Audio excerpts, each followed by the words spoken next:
a review of the Linx 12V64 Windows 10 tablet. If we take a look around the tablet, we have a USB 3 port there, a micro SD card, micro HDMI port, and micro USB for charging. Unfortunately, the USB port has USB 3 speeds, transfer speed, sorry, but no fast charge, which is a bit of a shame. A headphone jack. On the side we have a power button and a volume rocker, which have slight movement but not too bad. All metal case around, which is a good build quality. Unfortunately, that affects the Wi-Fi because it's metal. I believe that the Wi-Fi is underneath here. This bit is plastic. And on the other side we have a speaker. The speakers aren't particularly great, don't have a lot of bass, but they are loud enough for indoor use. It takes about 6 hours to charge, which is quite long because of the USB 2. It has a 10,000 mAh battery, which on 50% lasts for about 6 hours. The X64, which is the updated version of this tablet, has a smaller battery of a 9,000 mAh battery. It's good build quality though overall.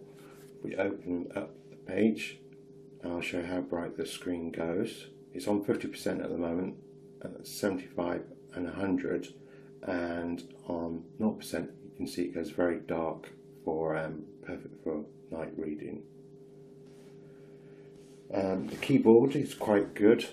It's quite a nice movement of travel. It's got two settings, this place and that one. When you have it slightly tilted up for easier typing, there is some bounciness on the keyboard, but it's not too bad. Just come back up. It's not too bad considering. The screen is a 1920 by 1200 12.2 HD plus screen, which is better than the 12.5 screen of the X64, which only has a 1080 HD screen. The hard drive is a 64GB SanDisk hard drive. If you look at the speeds, I did do a speed test of the hard drive. I'll have a quick look at that. That's the download speeds. And if you look at the write speeds, these are much better than the Sainsbury's one. The Sainsbury's one didn't get anywhere near these kind of speeds, which is a vast improvement. This is the same drive that's in the 12X64. This obviously is the V64 EDO, which is the education device only edition, which you can't actually buy in the shops, but we decided to review this because it's in between the old consumer version of the V64 and the X64. We go to the Geekbench scores. It scored a 909, which is better than the one from Sainsbury's, which scored a 725 and a multi-score score of 2331. That's roughly a Helio P25 chip that you get in budget smartphones. Usually gets about 780, so give you some idea of the overall score. And like I said before, it's got only a single 2.5 GHz Wi-Fi chip, Realtek chip in it, which my usual download speed is about 68. So you can see here it's 38.62. My upload speed is usually around about 34. So we've got 23.51 here. So it's not as good. I mean, it does run Netflix because obviously if it had the same dual band 5 GHz channel, which supports AC as the X64, then that'd be better for streaming music and so forth. If we just close that a moment. The chip in here is the same as the X64 as well. It's got the X578350 instead of the Z8300, which was in the consumer version, the Sainsbury's version of the V64. It's got 12 it's 12. It's got 2 megapixel front and rear cameras, and if we just pause for a moment and I'll run a camera sample and you can see the cameras for yourself.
And now we're just going to run a quick run through for YouTube. This is iPhone X, which went on pre-sale today. This is the video. This is 100% volume, and to give you some idea of the screen.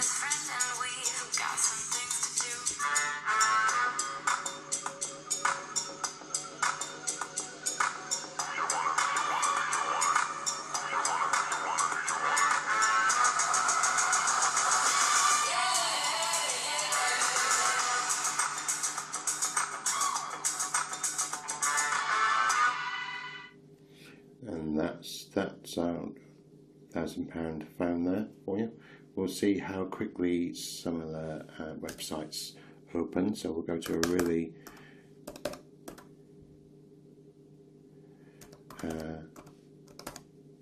busy web page with a lot of content, the BBC web page. You'll see how long that takes to load up. You see, and you'll see scrolling, how it scrolls. You see, it isn't too bad really. Does quite well. If we go to another one, you can see how fast that runs.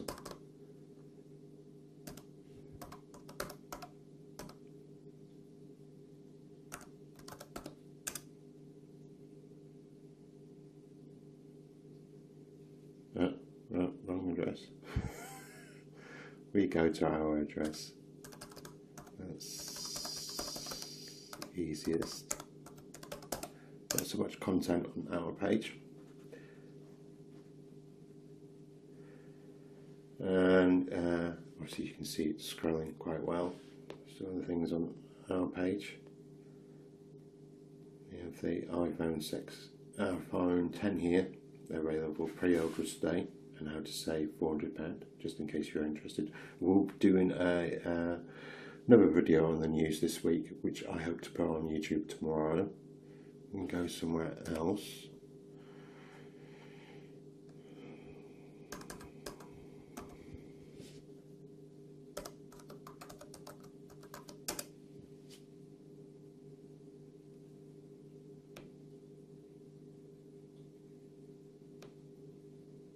Go to Twitter.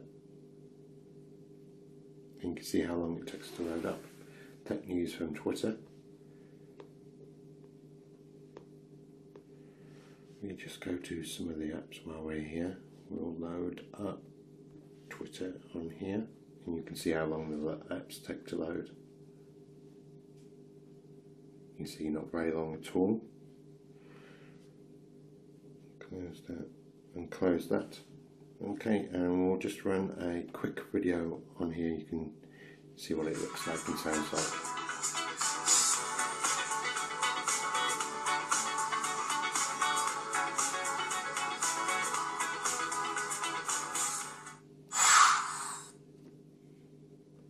There you go. So in conclusion then, it's quite a decent tablet for, I didn't pay the full amount for it, but it's not too bad. It does do simple video editing, which I mean I edit most of the videos on this tablet because the laptop is broken. So it's good quality, and there is good service from exerters who actually met the Linx 12V64. There is, obviously we bought the Sainsbury's one, which is the silver one. Afterwards I read a few reviews, and it seems a lot of people have problems with that particular version of the tablet. So if you're on eBay or Amazon you see it, I would stay away from that one if I were you.